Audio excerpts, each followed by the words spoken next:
ಶ್ರೀ ವಿದ್ಯಾಗಣಪತಿ ಸೇವಾ trust registered Karnataka ರಾಜ್ಯ ಸಾರಿಗೆ ನಿಗಮ ಮಂಗಳೂರು ವಿಭಾಗ ಇಲ್ಲಿ 40ನೇ ವರ್ಷದ ಶ್ರೀ ಗಣೇಶೋತ್ಸವ ಆಗಸ್ಟ್ 27ರ ಬುಧವಾರದಿಂದ ಆಗಸ್ಟ್ 31ರ ಭಾನುವಾರದವರೆಗೆ ವಿಜೃಂಭಣೆಯಿಂದ ನಡೆದಿದೆ.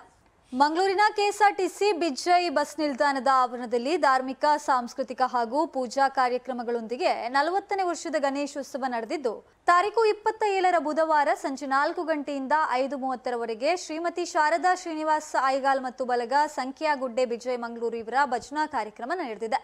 ಬಳಿಕ ಸಂಜೆ 5:30ರಿಂದ 6:45ರವರೆಗೆ ಶ್ರೀ ಗೋಪಾಲಕೃಷ್ಣ ಮಹಿಳಾ ಭಜನಾ ಮಂದಿರ ಕದ್ರಿ ಕಂಬಳ ಮಂಗಳೂರು ಇವರಿಂದ ಭಜನೆ ನಡೆದಿದೆ. ಇನ್ನು ಬಳಿಕ ಸಂಜೆ 7 ಗಂಟೆಯಿಂದ 8ರ ತನಕ ನೃತ್ಯ ಸುಧಾ ಮೇರಿ ಹಿಲ್ ಮಂಗಳೂರು ಸಂಸ್ಥೆಯ ನಿರ್ದೇಶಕಿ ವಿದೂಷಿ ಶ್ರೀಮತಿ ಸೌಮ್ಯ ಸುಧೀಂದ್ರ ರಾವ್ ಇವರ ಶಿಷ್ಯರಿಂದ ನೃತ್ಯ ವೈಭವ ಪ್ರದರ್ಶನಗೊಂಡಿದೆ. ಇನ್ನು ರಾತ್ರಿ 8 ಗಂಟೆಗೆ ಜಿಲ್ಲಾ ರಾಜ್ಯೋತ್ಸವ ಪ್ರಶಸ್ತಿ ಪುರಸ್ಕೃತ ಸನಾತನ ನಾಟ್ಯಾಲಯದ ಕರ್ನಾಟಕ ಕಲಾಶ್ರೀ ವಿದೂಷಿ ಶಾರದಾ ಮಣಿಶೇಖರ್ ಮತ್ತು ವಿದೂಷಿ ಶ್ರೀಲತಾ ನಾಗರಾಜ ನೃತ್ಯ ನಿರ್ದೇಶನದ ರಾಷ್ಟ್ರ ಮತ್ತು ಧರ್ಮ ಜಾಗೃತಿಯ ನೃತ್ಯ ವೈವಿಧ್ಯ ಸನಾತನ ರಾಷ್ಟ್ರಾಂಜಲಿ ಪ್ರದರ್ಶನಗೊಂಡಿದೆ. ಇನ್ನು ತಾರೀಕು 28ರ ಗುರುವಾರ ಸಂಜೆ 4:30ರಿಂದ 5:30ರವರೆಗೆ ಶ್ರೀದೇವಿ ಭಜನಾ ಮಂದಿರ ಬಿಜ್ಜೈ ಮಂಗಳೂರು ಇವರಿಂದ ಭಜನಾ ಕಾರ್ಯಕ್ರಮ, 5:30ರಿಂದ 6:45ರವರೆಗೆ ರಾಮಕ್ಷತ್ರಿಯ ಹರಿನಾಮ ಸಂಕೀರ್ತನ ವೃಂದ ಮಂಗಳೂರು ಇವರಿಂದ ಭಜನೆ, ಇನ್ನು ಸಂಜೆ 7 ಗಂಟೆಯಿಂದ ಭಕ್ತಿ ರಸಮಂಜರಿ ಮಂಗಳೂರಿನ ಖ್ಯಾತ ಸಪ್ತಸ್ವರ ಆರ್ಕೆಸ್ಟ್ರಾ ಶ್ರೀ ಪ್ರಭಾಕರ್ ತಣ್ಣೀರ್ಬಾವಿ ತಂಡದವರಿಂದ ಪ್ರದರ್ಶನಗೊಂಡಿದೆ. ಇನ್ನು ತಾರೀಕು 29ರ ಶುಕ್ರವಾರದಂದು ಸಂಜೆ 4:30ರಿಂದ 5:30ರವರೆಗೆ ಜೇಂಕಾರ ಭಜನಾ ತಂಡ ಬಳ್ಳಾಲ್ಬಾಗ್ ಮಂಗಳೂರು ಇವರಿಂದ ಭಜನಾ ಕಾರ್ಯಕ್ರಮ ನಡೆದಿದ್ದು ಬಳಿಕ 5:30ರಿಂದ 6:45ರವರೆಗೆ ಶ್ರೀ ಸ್ವಾಮಿ ಈಶ್ವರನಂದ ಭಜನಾ ಮಂದಿರ ಕೊಡಿಯಲ್ಬೈಲ್ ಮಂಗಳೂರು ಇವರಿಂದ ಭಜನೆ ನಡೆದಿದೆ. ಇನ್ನು ಸಂಜೆ 7 ಗಂಟೆಯಿಂದ 8ರ ತನಕ ಅಶ್ಮಿತ್ ಎಜೆ ಮಂಗಳೂರು ಇವರಿಂದ ಭಕ್ತಿ ಸಂಗೀತ ನೆರವೇರಿದೆ. ಇನ್ನು ರಾತ್ರಿ 8 ಗಂಟೆಗೆ ರಾಜ್ಯ ಪ್ರಶಸ್ತಿ ಪುರಸ್ಕೃತ ಕಲಾಕುಂಭ ಕಲಾವಿದರು ಕುಳಾಯಿ ಮಂಗಳೂರು ಇವರಿಂದ ಪಾರ್ದಾನ ಆಧಾರಿತ ಅದ್ದೂರಿ ಸೆಟ್ಟಿಂಗ್ಸ್ನ ಪೌರಾಣಿಕ ತುಳು ಮತ್ತು ಕನ್ನಡ ನಾಟಕ ಪರಮಾತ್ಮ ಪಂಜುರ್ಲಿ ಪ್ರದರ್ಶನಗೊಂಡಿದೆ. ಹಾಗೇನೆ ತಾರೀಕು 30ರ ಶನಿವಾರದಂದು ಮಧ್ಯಾಹ್ನ 1 ಗಂಟೆಗೆ ಸರಿಯಾಗಿ ಮಹಾ ಅನ್ನ ಸಂತರ್ಪಣೆ ನಡೆದಿದೆ. ಸಂಜೆ 4 ಗಂಟೆಯಿಂದ 5:30 ಗಂಟೆ ತನಕ ಭಜನೆ ನಡೆದಿದ್ದು ಬಳಿಕ ಸಂಜೆ 7 ಗಂಟೆಗೆ ಯಕ್ಷಗಾನ ಶಶಿಪ್ರಭಾ ಪರಣಯ ಪ್ರದರ್ಶನಗೊಂಡಿದೆ. ಇನ್ನು ತಾರೀಕು 31ರ ಭಾನುವಾರದಂದು ಬೆಳಿಗ್ಗೆ 10 ಗಂಟೆಯಿಂದ 12:30 ಗಂಟೆ ತನಕ ಭಜನೆ ನಡೆದಿದೆ. ಮಧ್ಯಾಹ್ನ 12:30 ಗಂಟೆಗೆ ಮಹಾಪೂಜೆ ನಡೆದಿದ್ದು ಮಧ್ಯಾಹ್ನ 2 ಗಂಟೆಯಿಂದ 4 ಗಂಟೆಯ ತನಕ ಭಕ್ತಿ ಲಹರಿ ಪ್ರದರ್ಶನಗೊಂಡಿದೆ. ಇನ್ನು ಸಂಜೆ 5:30ರಿಂದ ಶ್ರೀ ವಿದ್ಯಾಗಣಪತಿ ದೇವರ ವೈಭವದ ಶೋಭಾಯಾತ್ರೆ ವಿವಿಧ ಕಲಾ ತಂಡಗಳೊಂದಿಗೆ ಕೆಎಸ್ಆರ್ಟಿಸಿ ಬಸ್ ನಿಲ್ದಾಣದಿಂದ ಲಾಲ್ಬಾಗ್, ಮನ್ನಗುಡ್ಡೆ, ಗುರ್ಜಿ, ಅಲಕ್ಕೆ, ಕುದ್ರೋಳಿ, ಕಾಸ್ಟ್ರೀಟ್ ಮಾರ್ಗವಾಗಿ ಕುರ್ತೇರಿ ಶ್ರೀ ಮಹಮ್ಮಾಯಿ ದೇವಸ್ಥಾನದ ಕೆರೆಯಲ್ಲಿ ಜಲಸ್ತಂಭನೆಗೊಳ್ಳಿದೆ. ಶ್ರೀ ವಿದ್ಯಾಗಣಪತಿ ದೇವರ ಅದ್ದೂರಿ 40ನೇ ವರ್ಷದ ಗಣೇಶೋತ್ಸವಕ್ಕೆ ಊರ ಹಾಗೂ ಪರ ಊರ ಭಕ್ತ ವೃಂದ ಕೂಡಿ ವಿಜೃಂಭಣೆಯಿಂದ ಗಣೇಶನನ್ನ ಜಲಸ್ತಂಭನೆಗೊಳಿಸಲಾಯಿತು.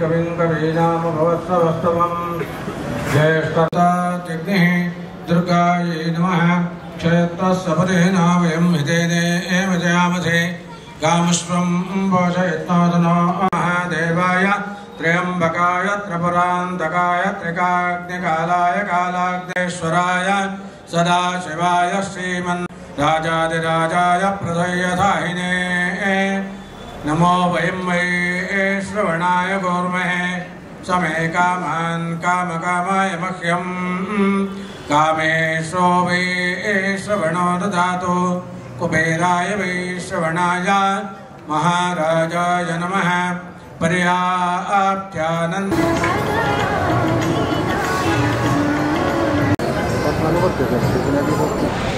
ಕರ್ನಾಟಕ ರಾಜ್ಯ ರಸ್ತೆ ಸಾರಿಗೆ ನಿಗಮ ಮಂಗಳೂರು ವಿಭಾಗ ಇದು ಈ ವರ್ಷ 40ನೇ ವರ್ಷದ ಕಾರ್ಯಕ್ರಮ. ಕಳೆದ 40 ವರ್ಷಗಳಿಂದ ಕರ್ನಾಟಕ ರಾಜ್ಯ ರಸ್ತೆ ಸಾರಿಗೆ ಸಂಸ್ಥೆಯ ಗಣೇಶೋತ್ಸವ ಹೇಳಿದರೆ ಮಂಗಳೂರಿಗೇ ಒಂದು ಉತ್ಸವದ ಹಾಗೆ. ಅನೇಕ ನಮ್ಮ ಹಿರಿಯ ಸಿಬ್ಬಂದಿಗಳು ಎಲ್ಲ KSRTCಯ ಅಧಿಕಾರಿಗಳು ನೌಕರರು ಸೇರಿ ಮತ್ತು ಸಾರ್ವಜನಿಕರ ಸಹಕಾರದೊಂದಿಗೆ ಈ ದಿನ ತನಕ ಬಹಳ ಉತ್ತಮ ರೀತಿಯಲ್ಲಿ ಮೂಡಿಬಂದಿದೆ. ಇವತ್ತು ನಮ್ಮ ಮೊದಲನೇ ದಿನದ ಕಾರ್ಯಕ್ರಮ 1998ರಲ್ಲಿ ನಮ್ಮ ವಿದ್ಯಾಗಣಪತಿ ಜೊತೆಗೆ ನಮ್ಮ ದೇವಸ್ಥಾನ ಕೂಡ ನಿರ್ಮಾಣವಾಗಿದೆ. ಆ ದೇವಸ್ಥಾನದಲ್ಲಿ ಕೂಡ ನಿತ್ಯದ ಪೂಜೆಗಳು ಮತ್ತು ವಾರ್ಷಿಕ ಪ್ರತಿಷ್ಠಾ ದಿನಗಳು ಮತ್ತು 1008 ಕಾಯಿಯ ಗಣಹೋಮ, 2 ಬ್ರಹ್ಮಕಳಸಗಳು ಬಹಳ ವಿಜೃಂಭಣೆಯಿಂದ ನಡೆದಿದೆ. ನಮಗೆ ಹತ್ತಿರದ ರಿಕ್ಷಾ ಮಾಲಕರು ಮತ್ತು ಚಾಲಕರು, ಹತ್ತಿರ ಇರುವ ಎಲ್ಲ ಹೋಟೆಲ್ ಮಾಲಕರು, ಅಂಗಡಿ ಮಾಲಕರು ತಮ್ಮದೇ ಕಾರ್ಯಕ್ರಮ ಎಂಬಂತೆ ನಮಗೆ ಸಹಕಾರ ನೀಡುತ್ತಾ ಬಂದಿದ್ದಾರೆ. ನಮ್ಮ ಸಂಸ್ಥೆಯ ಎಲ್ಲ ಸಿಬ್ಬಂದಿಗಳು ಕೂಡ ಎಲ್ಲ ರೀತಿಯ ಸಹಕಾರವನ್ನು ನೀಡುತ್ತಾ ಭಾಳ ವಿಜೃಂಭಣೆಯಿಂದ ಈ ಕಾರ್ಯಕ್ರಮ ನಡೆಯುತ್ತದೆ. 4ನೇ ದಿವಸ ಸಾರ್ವಜನಿಕ ಅನ್ನ ಸಂತರ್ಪಣಾ ಕಾರ್ಯಕ್ರಮ ಕೂಡ ನಡೆದಿದೆ. ಸೇವಾ ರೂಪದಲ್ಲಿ ಕೂಡ ನಾವು ಯಾವುದೇ ಪ್ರಚಾರ ಬಯಸದೆ ಕೆಲಸಗಳನ್ನು ಮಾಡಿದ್ದೇವೆ. ನಮ್ಮ ವಿದ್ಯಾಗಣಪತಿ ಮತ್ತು ಕರ್ನಾಟಕ ರಾಜ್ಯ ರಸ್ತೆ ಸಾರಿಗೆ ಸಮಿತಿಯ ಸಾರ್ವಜನಿಕ ಗಣೇಶೋತ್ಸವದ ಸಮಿತಿಯಿಂದ ಒಂದು ತೆರೆದ ಬಾವಿ, ಒಂದು 5 ಲಕ್ಷ ರೂಪಾಯಿ ಮೌಲ್ಯದ ತೆರೆದ ಬಾವಿಯನ್ನು ನಮ್ಮ ವಿಭಾಗಕ್ಕೆ ಅಂದರೆ ಮಂಗಳೂರು 1ನೇ ಘಟಕಕ್ಕೆ ಕೊಟ್ಟಿದ್ದೇವೆ. ಅಲ್ಲದೆ ಅಶಕ್ತರು, ಕೆಲವು ಸಿಬ್ಬಂದಿಗಳು ಇರ್ಬೋದು, ಸಾರ್ವಜನಿಕರು ಕೂಡ ಇರ್ಬೋದು, ತುಂಬ ಅಶಕ್ತದ ಸಮಯದಲ್ಲಿ ಅವರ ವೈದ್ಯಕೀಯ ಖರ್ಚನ್ನು ಕೂಡ ನಾವು ಮಾಡಿದ್ದೇವೆ. ಸಂಘ ಸಂಸ್ಥೆಗಳಿಗೆ ಕೂಡ ನಾವು ದೇಣಿಗೆಯನ್ನು ಕೊಟ್ಟಿದ್ದೇವೆ. ಅದು ವಿಜೃಂಭಣೆಯಿಂದ ನಡೆಯುವಂಥ ನಮ್ಮ ಸಾರ್ವಜನಿಕ ಗಣೇಶೋತ್ಸವದ ಮೆರವಣಿಗೆ ಕೂಡ ಅಲ್ಲಿಯ ನಮ್ಮ ಕರ್ನಾಟಕ ರಾಜ್ಯದ ವಿವಿಧ ಕಡೆಗಳಿಂದ ಬರುವಂಥ ಕಲಾ ತಂಡಗಳು, ಅದು ನಮ್ಮ KSRTC ಒಂದು ಮಾದರಿ ಅಂತ ಹೇಳ್ಬೋದು. ಈ ವರ್ಷ ವಿಶೇಷವಾಗಿ ಅದಕ್ಕೆ ಹುಲಿವೇಷದ ಒಂದು ಕಲಾ ಸೇವೆಯನ್ನು ಕೂಡ ನಾವು ಮಾಡ್ತಾ ಇದ್ದೇವೆ. 4 ದಿವಸ ನಮ್ಮ ಸಾಂಸ್ಕೃತಿಕ ಕಾರ್ಯಕ್ರಮ ಕೂಡ ಬಹಳ ವಿಜೃಂಭಣೆಯಿಂದ ನಡೀತಾ ಇದೆ. ಅಲ್ಲದೆ ಈ ಕೆಲಸ ಕಾರ್ಯಗಳಿಗೆ ಸರ್ವ ಸೇವೆ ಅಂತ ರೂಪಾಯಿ 5,000, ಮಹಾಪೂಜೆ 1,000, ಗಣಹೋಮ, ಹಬ್ಬದ ಪೂಜೆಗಳನ್ನು ಕೂಡ ನಾವು ಮಾಡಿದ್ದೇವೆ ಸೇವಾ ರೂಪದಲ್ಲಿ. ಅನೇಕ ಮಂದಿ ಬಂದು ಈ ಪ್ರಸಾದವನ್ನು ಈ ಸೇವಾ ರೂಪದಲ್ಲಿ ಮಾಡಿದ್ದಾರೆ. ಮುಂದಿನ 4 ದಿವಸ ನಮ್ಮ ಎಲ್ಲ ಕಾರ್ಯಕ್ರಮಕ್ಕೆ ಮತ್ತು 5ನೇ ದಿವಸ ನಮ್ಮ ಸಾರ್ವಜನಿಕ ಮೆರವಣಿಗೆಗೆ ಹೆಚ್ಚಿನ ಸಂಖ್ಯೆಯಲ್ಲಿ ಬಂದು ಸಹಕರಿಸಬೇಕು ಅಂತ ಈ ಮೂಲಕ ಕೇಳ್ತೇವೆ. ನಮ್ಮ ಸಂಘದ ಪದಾಧಿಕಾರಿ ಹರಿಶ್ಚಂದ್ರ ಮತ್ತು ಅವರ ತಂಡ ಭಾಳ ಉತ್ತಮ ರೀತಿಯ ಕೆಲಸವನ್ನು ಮಾಡ್ತದೆ ಅಂತ ಹೇಳಲಿಕ್ಕೆ ತುಂಬ ಸಂತೋಷ ಪಡ್ತಾ ಇದ್ದೇನೆ. ಇದು ಸಾಧಾರಣ ಅನ್ನ ಸಂದರ್ಭ ಎಷ್ಟು ಜನ ಸೇರಿರ್ಬೋದು ಸರ್? ಮಧ್ಯಾಹ್ನ 1 ಗಂಟೆಯಿಂದ ಒಂದು 3:30 ಗಂಟೆ ತನಕ ಅನ್ನ ಸಂತರ್ಪಣೆ ಇರ್ತದೆ. ಸಾಧಾರಣ ಎಷ್ಟು ಜನ ಅಂದಾಜು ಸೇರಿ? 2-2.5 ಸಾವಿರ ಜನ ಬರ್ತಾರೆ. 2-2.5 ಸಾವಿರ ಮಂದಿ ಅನ್ನ ಸೇವೆಯನ್ನು ಸ್ವೀಕಾರ ಮಾಡ್ತಾರೆ. ಸರ್, ಸುಮಾರು ಯಾವ ಊರಿಂದೆಲ್ಲ ಬರ್ಬೋದು ಸರ್ ಅಂದಾಜು?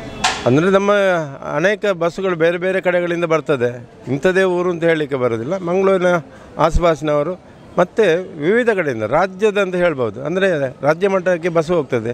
ಅಂದರೆ ಅಲ್ಲಿಂದ ಬಂದ ಕೂಡಲೇ ಸೇವೆ ಉಂಟು, ಅನ್ನ ಸಂತರ್ಪಣೆ ಉಂಟು ಅಂತ ಹೇಳುವಾಗ ಅವರು ಸಹಜವಾಗಿ ಬರ್ತಾರೆ. ಅವರಿಗೆ ನಾವು ಸಂತೋಷದಿಂದ ಅವರಿಗೆ ಕೊಡ್ತೇವೆ. ಈಗ ಎಷ್ಟು ಹೊತ್ತು ನಾವು ನಿನ್ನೆ ಪ್ರಾರಂಭ ಆಗಿದೆ ಸರ್ ಕಾರ್ಯಕ್ರಮ? ಇವತ್ತು ಪ್ರಾರಂಭ ಆಗಿ ಅಂದರೆ ಎಂಡಿಗೆ ಯಾವುದಾಗುತ್ತೆ ಸರ್ ವಿಸರ್ಜನೆ? ಇವತ್ತು ಬೆಳಿಗ್ಗೆ ನಮ್ಮ ದೇವಸ್ಥಾನದ ವತಿಯಲ್ಲಿ ಗಣಹೋಮ, ನಮ್ಮ ಈ ಪೆಂಡಾಲಲ್ಲಿ ಬೆಳಿಗ್ಗೆ ಒಂದು ಗಣಹೋಮ, ಪ್ರತಿಷ್ಠೆ, ಮಧ್ಯಾಹ್ನದ ಪೂಜೆ, ರಾತ್ರಿಯ ಪೂಜೆ ಪ್ರತಿನಿತ್ಯ ಹಾಗೆ ಇರ್ತದೆ. ಬೆಳಗ್ಗಿನ ಪೂಜೆ, ಮಧ್ಯಾಹ್ನದ ಪೂಜೆ, ರಾತ್ರಿ ಪೂಜೆ. ಆದಿತ್ಯವಾರ 4:15 ಗಂಟೆಗೆ ವಿಸರ್ಜನಾ ಪೂಜೆ ಆಗ್ತದೆ. 5-5:30 ಗಂಟೆಗೆ ನಮ್ಮ ವಿವಿಧ ವೇಷಭೂಷಣಗಳೊಂದಿಗೆ ಮೆರವಣಿಗೆ ಪ್ರಾರಂಭ ಆಗ್ತದೆ. ಸುಮಾರು ಒಂದು 10-10:30 ಗಂಟೆಗೆ ಮಹಮ್ಮಾಯಿ ಕೆರೆಯಲ್ಲಿ ಜಲಸ್ತಂಭನ ಮಾಡುತ್ತೇವೆ. ಆ ದಾರಿಯುದ್ದಕ್ಕೆ ನಮ್ಮ ಗಣಪತಿಗೆ ಹೂಹಾರ ಹಾಕುವಂಥದ್ದು ಮತ್ತು ಅವರವರ ವ್ಯಕ್ತಿ ಯಾವ ರೀತಿಯಲ್ಲಿ ಸೇವೆ ಮಾಡಬೇಕು ಅಂತ ಅವರೇ ನಿರ್ಧಾರ ಮಾಡ್ತಾರೆ. ನಾವು ಊಹಿಸಲು ಅಸಾಧ್ಯವಾದ ರೀತಿಯಲ್ಲಿ ಸಾರ್ವಜನಿಕರ ಸ್ಪಂದನೆ ಇದೆ. ಅದು ಹೂಹಾರದಲ್ಲಿರ್ಬೋದು, ಸಿಡಿಮದ್ದಿನ ರೂಪದಲ್ಲಿರಬಹುದು, ಅಥವಾ ಪಾನೀಯದ ವ್ಯವಸ್ಥೆ ಇರ್ಬೋದು, ಸರಳ ರೀತಿಯ ಉಪಹಾರದ ವ್ಯವಸ್ಥೆ ಇದೆ. ಅವರು ಅವರಾಗಿ ಮಾಡುವಂಥ ಸೇವೆ. ಧನ್ಯವಾದಗಳು. ಈ 5 ದಿನಗಳ ಕಾರ್ಯಕ್ರಮದ ನಡುವೆ ಪ್ರತಿದಿನ ಸಂಜೆ 4:30ಯಿಂದ 6-6:30-7 ಗಂಟೆವರೆಗೆ ಭಜನಾ ಕಾರ್ಯಕ್ರಮ ಇರ್ತದೆ. ಭಜನಾ ಕಾರ್ಯಕ್ರಮದ ನೃತ್ಯ ಕಾರ್ಯಕ್ರಮ ಇರ್ತದೆ. ನೃತ್ಯ ಮತ್ತು ಯಕ್ಷಗಾನ, ಸಾಂಸ್ಕೃತಿಕ ಕಾರ್ಯಕ್ರಮಗಳು, ಭಕ್ತಿಗೀತೆಗಳು, ರಸಮಂಜರಿ, ಭಕ್ತಿ ರಸಮಂಜರಿ ಕಾರ್ಯಕ್ರಮಗಳು ಈ 5 ದಿನಗಳಲ್ಲಿ 4 ದಿನಗಳು ಇರ್ತವೆ. ಮೊದಲ 4 ದಿನದಲ್ಲಿ ಪ್ರತಿದಿನ ಸಂಜೆ 4ರಿಂದ 8 ಗಂಟೆ ಮಹಾಪೂಜೆಯವರೆಗೆ ಆ ಕಾರ್ಯಕ್ರಮಗಳು, ವೈವಿಧ್ಯಮಯದ ಕಾರ್ಯಕ್ರಮಗಳು ನಡೀತಾ ಇದ್ದಾವೆ. ಭಾಳ ಯಶಸ್ವಿಯಾಗಿ ನಡೀತದೆ. ಭಕ್ತರು, ಎಲ್ಲ ಊರಿನವರು ಎಲ್ಲ ರೀತಿಯ ಸಹಕಾರವನ್ನು ಕೊಟ್ಟು ಇದು ಉತ್ತಮ ರೀತಿಯಲ್ಲಿ ಮುಂದುವರೆದುಕೊಂಡು ಹೋಗ್ತಿದೆ. ವಿಸರ್ಜನೆ ಆಗುತ್ತೆ ಸರ್? ಅಂದರೆ ಇಲ್ಲಿಂದ ಪ್ರಾರಂಭ ಆಗಿ ನಾವು ಯಾವ ಕಡೆಯಿಂದ ಹೋಗುತ್ತೆ ಸರ್ ಎಂಡಿಂಗ್ ಅಂದರೆ ನಾವು KSRTCಯಿಂದ ಅಲ್ಲಿ ಕಾರ್ಪೊರೇಷನ್ ಹಿಂದಿ ಪ್ರಚಾರ ಸಮಿತಿ ಮತ್ತು ಕುದ್ರೋಳಿಯಾಗಿ ಕಾಸ್ಟ್ರೀಟಾಗಿ ವೆಂಕಟರಮಣ ದೇವಸ್ಥಾನ ವೆಂಕಟರಮಣ ಮಹಾಮಾಕೆರೆಯಲ್ಲಿ ಜಲಸ್ತಂಭನ ಮಾಡುವಂಥದ್ದು. ಸುಮಾರು ಎಷ್ಟೊತ್ತಿಗೆ ಅಂತ ಆಗ್ಬೋದು ಸರ್? ಈ ವರ್ಷ ತುಂಬ ಬೇಗ ಆಗ್ಬೋದು. ನಮ್ಮ ನಿರೀಕ್ಷೆ ಈ ವರ್ಷ 10-10:30 ಗಂಟೆ ಒಳಗೆ ಆಗಬೇಕು ಅಂತ ಇದೆ. ಮತ್ತು ನಮ್ಮ ಎದುರು ಸಂಘನಿಕೇತನ ಇರೋದು, ಸಂಘನಿಕೇತನದವರು ಆದ ಕೂಡಲೇ ನಮ್ಮ ದೇವರನ್ನು ಅವರೇ ಮೂರ್ತಿಯನ್ನು ಜಲಸ್ತಂಭನಗೊಳಿಸುವುದು. ಹಾಗಾಗಿ ನಾವು ಅಲ್ಲಿ ಹೋದ ಕೂಡಲೇ ಮಾಡಲಿಕ್ಕೆ ಆಗೋದು. ಸಂಘನಿಕೇತನ ಆದ ಕೂಡಲೇ ನಮ್ಮ ಜಲಸ್ತಂಭನ ಕಾರ್ಯಕ್ರಮ ಆಗ್ತಾಯಿದೆ. ಧನ್ಯವಾದಗಳು.